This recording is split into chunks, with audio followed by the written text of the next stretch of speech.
Olá, meus queridos do nono ano, tudo jóia com vocês? Eu realmente espero que vocês estejam bem. Nós vamos hoje para a correção da segunda semana do PET 5, PET 5, semana 2.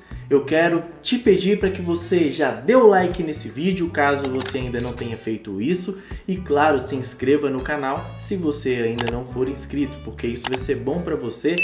Você sempre vai ser notificado, caso você ative o sininho, quando sair uma correção nova. Você vai ser notificado e vai poder ficar numa boa aí, aprendendo um pouco mais do conteúdo de história e fazendo corretamente a sua atividade.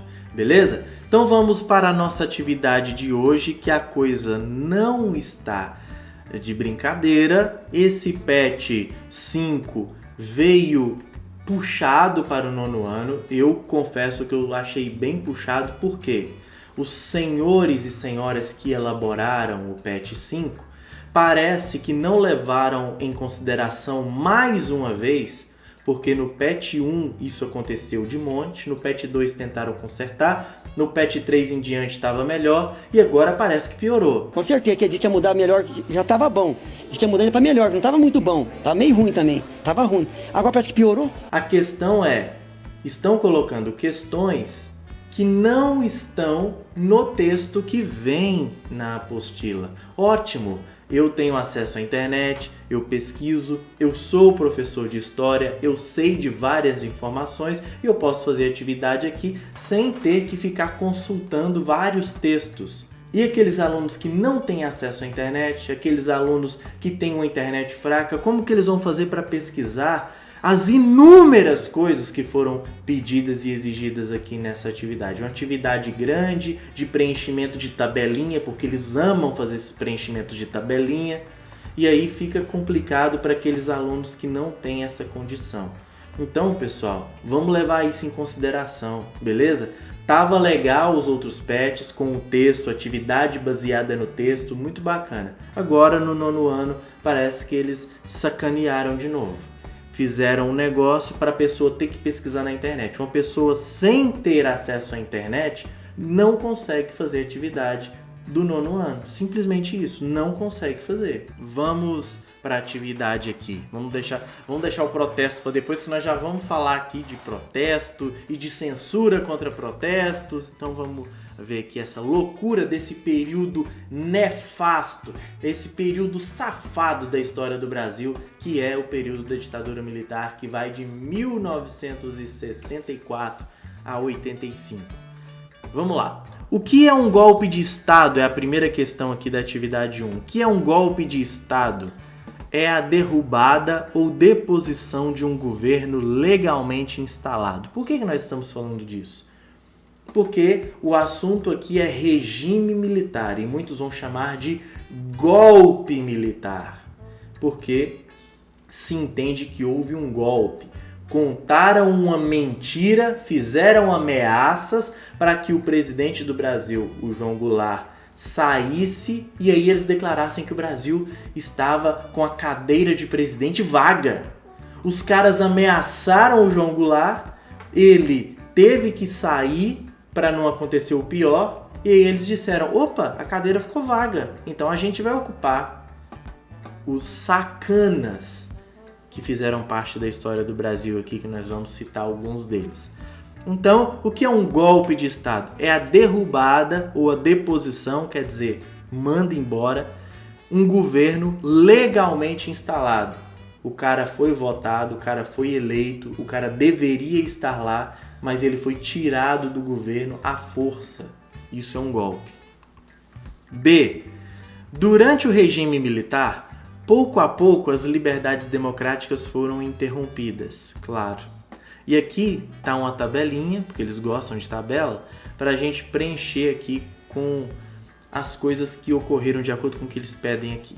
Período em que ocorreu a ditadura civil-militar brasileira. Lembrando que o nome civil-militar, o nome civil vem aqui antes, porque teve a participação também de pessoas civis, quer dizer, de políticos, de autoridades, de pessoas que não eram militares, entenderam? Teve a participação. Tiveram pessoas que foram à rua pedindo intervenção militar. Então, como pessoas não militares que quiseram a intervenção militar, o processo também é chamado de civil, porque parte da sociedade civil quis que acontecesse. Então vamos lá, período em que ocorreu foi de 1964 a 1985. Grupos que apoiaram o golpe militar. Boa parte da cristandade brasileira, eu estou dizendo aqui parte da igreja, então parte dos religiosos brasileiros apoiaram o golpe militar. Inclusive um dos desfiles a favor da intervenção militar tinha a ver com a preservação da família, dos bons costumes cristãos e tal. A burguesia industrial, a classe média, latifundiários e conservadores. Lembrando, gente, que eu coloquei aqui boa parte da cristandade, porque outra parte da cristandade não era a favor do golpe. Então não dava para dizer que todos os cristãos eram favoráveis ao golpe, não. Do mesmo jeito que hoje nem todos os cristãos são favoráveis a esse governo que está aí. Boa parte dos cristãos são favoráveis, outra parte não é. E é assim. Então, beleza. Burguesia industrial, classe média, latifundiários e conservadores. Grupos perseguidos pela ditadura. Socialistas, organizações de estudantes, artistas que cantavam contra a ditadura, jornalistas que criticavam o regime militar, partidos de esquerda, revolucionários. Aqui a gente poderia acrescentar também a outra parte da igreja. Então, outros grupos poderiam ser acrescentados aqui, eu coloquei alguns. Principais políticas adotadas pelo regime. O alinhamento com os Estados Unidos. Então, o Brasil se tornou parceirinho dos Estados Unidos. Bipartidarismo foi um tipo de política adotada aqui. O que isso quer dizer? Só pode ter 2 partidos políticos. Repressão aos inimigos políticos. Então, todo mundo que era inimigo de como as coisas estavam sendo feitas era reprimido, o que quer dizer que essa pessoa poderia ser presa, ser mandada para fora do Brasil, poderia ser morta.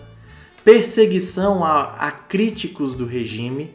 Então, se a pessoa criticava o regime, ainda que ela não fosse da política, ainda que fosse um cidadão aí criticando o regime, se levantando, fazendo protestos, ele era perseguido.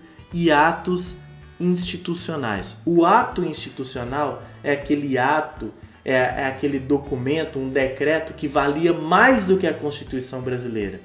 Esse período da ditadura militar teve inúmeros atos institucionais, ordens, decretos que estavam acima da Constituição. Então, o que mostra que era uma postura ditadora, né? Resultado e consequência do regime militar. Foram vários, eu coloquei alguns aqui. 8.000 indígenas mortos pela política de ocupação da Amazônia. Eles tinham uma política de ocupação do território da Amazônia que matou cerca de 8.000 indígenas. 20.000 torturados.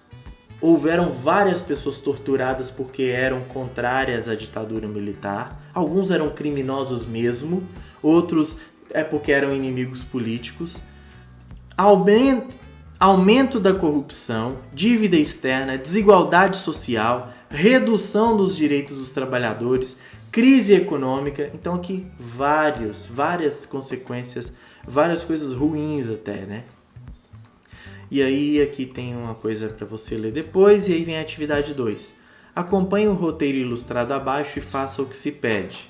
Então aqui no roteiro está um resumão de cada governo, de cada presidente da época dos militares. Então a gente tem o Castelo Branco, tem o Costa e Silva, tem o Médici, o Geisel e o Figueiredo, que são os 5 presidentes do período militar, beleza? Aqui diz, né? Acompanhe o roteiro ilustrado abaixo e faça o que se pede. Não dá para fazer o que se pede apenas acompanhando o roteiro. Essa é a minha crítica. Aqui está dizendo para acompanhar o roteiro e fazer o que se pede. Não dá. Se você só acompanhar aqui, você não consegue fazer a atividade que está ao lado. Então isso foi um erro cometido pelos elaboradores desse PET. Mas vamos fazer, nós estamos aqui para ajudar. Número 1. O que é política externa? Aqui não vai explicar isso, mas a gente pode dizer aqui. Política externa é o conjunto de objetivos políticos que um determinado Estado almeja alcançar nas suas relações com os demais países do mundo. Então é um objetivo que um país quer alcançar na sua relação com outros países. Por exemplo, a política externa brasileira. O Brasil exporta muita carne, muita laranja, sei lá. Então, como que o Brasil vai estabelecer políticas para continuar vendendo a carne dele para outros países? Então o Brasil vai fazer acordos, o Brasil vai fazer reuniões, então isso é a política externa. Como o Brasil vai entrar em acordo com outros países para alcançar os seus interesses. Número 2.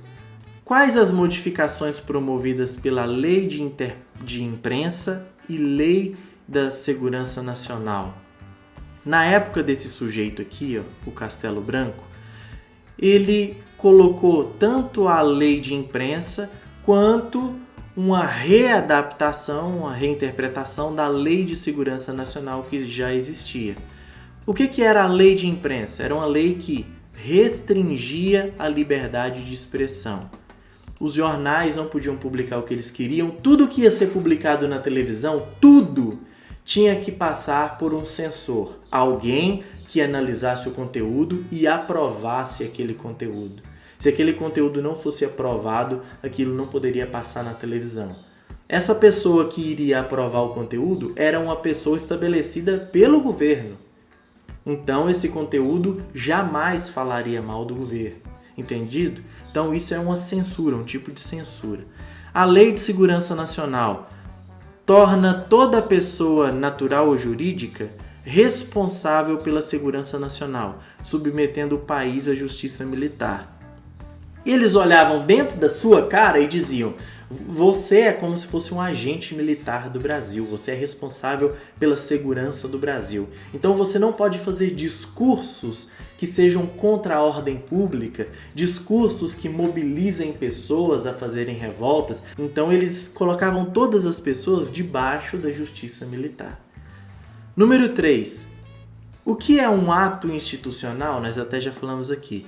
É um decreto ou norma colocado acima da Constituição vigente. Então é uma coisa que o líder decreta que está acima da Constituição. É como se o cara tivesse um poder ilimitado. O poder dele está acima da Constituição, que é a carta magna, a carta maior do país. 4. Por que podemos dizer que o ato institucional 5 reduziu as liberdades democráticas? O AI-5, ou ato institucional número 5, foi o pior. De todos os atos institucionais, o AI-5 foi o pior. Foi o mais sem vergonha. O que ele dizia? Por que ele acabava com a democracia? Ele fechou as instituições estabelecidas pela democracia, como o Congresso Nacional, e ampliou os poderes do Estado para perseguir seus inimigos políticos. Agora, o Estado poderia perseguir quem ele quisesse e prender quem ele quisesse sem mandado. Hoje em dia, a gente tem aquele negócio, né? A polícia vai prender o cara, ela vai fazer alguma busca, alguma coisa, ela tem um mandado judicial para fazer aquilo. Nessa época, não precisava. Os militares podiam chegar na sua casa e te prender sem mais, sem menos. Bastava uma ordem aí, prende o fulano de tal. Ia lá e prendia, pronto, acabou. Então, o ato institucional número 5 aumentou os poderes do Estado e diminuiu os poderes da democracia. Número 5. Por que chamamos esse período histórico de ditadura civil-militar? Porque foi um período ditatorial, por isso é chamado de ditadura, com comando de militares, por isso é chamado de ditadura militar, apoiados por boa parte de civis, dentre políticos e empresários. Então, como tiveram pessoas civis que apoiaram, o nome completo fica ditadura, porque foi um período ditatorial, civil, porque teve a participação de pessoas comuns, militar, porque foram os militares que governaram durante esse período. Número 6. Caracterize o processo histórico que ficou conhecido como milagre econômico. De 1969 a 1973, o PIB, o Produto Interno do Brasil, atingiu níveis nunca antes vistos. Então esse período foi chamado de milagre econômico. A economia brasileira melhorou subitamente. Então isso foi um milagre econômico, um crescimento econômico elevado durante a ditadura militar brasileira entre 69 e 73. Isso aqui ajudou muito, porque como a economia deu um boom, aumentou muito, então eles faziam as safadezas e as sacanagens deles à vontade, aproveitando que o Brasil tinha dado uma melhorada economicamente. Só que esse PIB, essa economia que melhorou muito, foi para a mão de quem já tinha dinheiro, foi para a mão de quem já era rico. Isso aumentou a desigualdade social. A gente citou isso ali como consequência da ditadura. A ampliação da desigualdade social. Quem era rico ficou ainda mais rico no milagre econômico e quem era pobre aprofundou ainda mais a sua pobreza. Quais partidos políticos existiam nesse período? Liste algumas de suas propostas. A ARENA, a Aliança Renovadora Nacional, qual era a proposta dela? Era apoiar o regime militar. Então, ela se propunha a isso. Ela era o partido que estava ali do lado das pessoas que defendiam o regime militar. E o MDB, o Movimento Democrático Brasileiro, era uma oposição permitida pelos militares. Então os militares, para não ficar aquela coisa assim de que nós somos uma ditadura muito severa, eles permitiram que houvesse um partido de oposição, para não ficar com a cara de tanta ditadura assim. Número 8. A campanha pelas diretas já se espalhou pelo país. Quem participava? Como e o que reivindicava? O que é isso? Diretas já. O povo, essa campanha que foi pelo Brasil todo, o que eles queriam? O que eles queriam direto? Olha, foi um movimento político de cunho popular que teve como objetivo a retomada das eleições diretas. Por isso que é diretas já, eleições diretas já. Retomada das eleições diretas ao cargo de presidente da República no Brasil. Participaram partidos políticos, sociedade civil, artistas e intelectuais. Nessa época aqui, as pessoas não votavam para presidente. Quem escolhiam os presidentes era lá a junta militar, eles escolhiam os presidentes. O povo não participava. Então eles estavam pedindo, nós queremos eleições diretas para presidente. Nós queremos escolher o nosso presidente. É isso que as pessoas queriam. Número 3, tem uma charge aqui muito interessante, um militar apagando a memória do Brasil. O que você observa na charge? Isso é pessoal, mas eu coloquei aqui uma dica para vocês. Um militar apagando o que parece ser a memória do Brasil. Qual crítica social ela constrói? Ela critica o esquecimento dos crimes cometidos na ditadura militar. Então é uma crítica a isso. A gente deve lembrar desses crimes e punir as pessoas que cometeram os crimes. B. De que forma podemos relacioná-lo ao período da ditadura militar?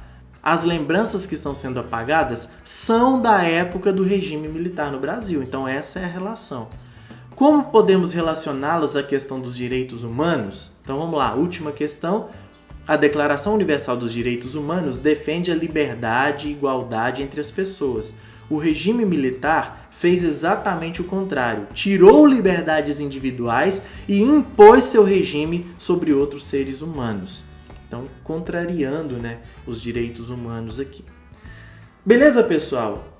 Foi uma tarefa grande, mas a gente conseguiu passar por ela. A gente se encontra aqui na próxima semana. Depois eu vou gravar um vídeo especial num outro momento, falando da ditadura, das torturas, como eram feitas, o número de mortes, os detalhes daquele jeitinho daquela aula bacana que a gente faz por aqui. Mas isso fica para um vídeo especial. Hoje é só a correção, que já estava grande, Então eu já vou parando por aqui e a gente se vê na próxima semana com mais uma correção. Até lá!